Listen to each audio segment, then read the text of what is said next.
Okay, so when a client walks in the door and we look at a return and we look at the different depreciation schedules on the return, many times what we see is that only the building is depreciated. And the client actually believes they're doing the cost segregation method, but they're not, because no one has taken the time to look up the various depreciation schedules for the air conditioning, for the roof, for the fixtures, the lights, refrigerators, ovens that might be in the countertops, cabinetry. No one has looked up those depreciable lives, and they're different. For instance, a fence is a 5-year depreciable asset. Fixtures like refrigerators are 5-year depreciable assets. Then there are other things that are 7 years. When you cost segregate correctly, they should all be listed on the depreciation schedule. You should be able to flip it open. So what I want to encourage people out there to do is go look at your tax return from last year, flip to the depreciation schedules, and look and see if all of these things are broken out on your rental properties. If they're not, then the accountant or CPA or tax preparer, enrolled agent, did not take the time to look up the depreciable life. And why would they do that?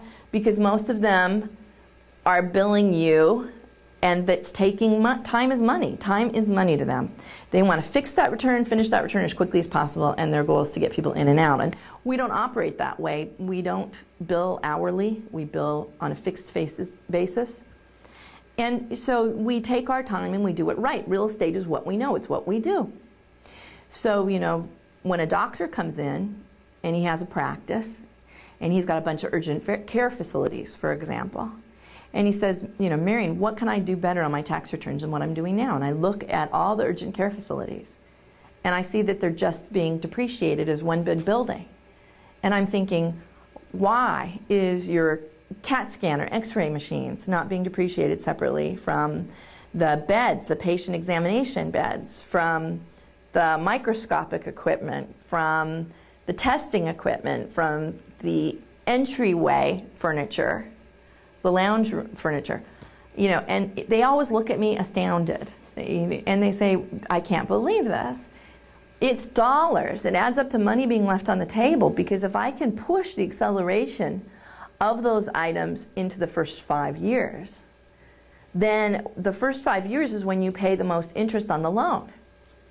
So we can actually help offset the interest, and we can get more money in your pocket. And remember, under the basic tenets of time value of money, money now is worth more than money down the road.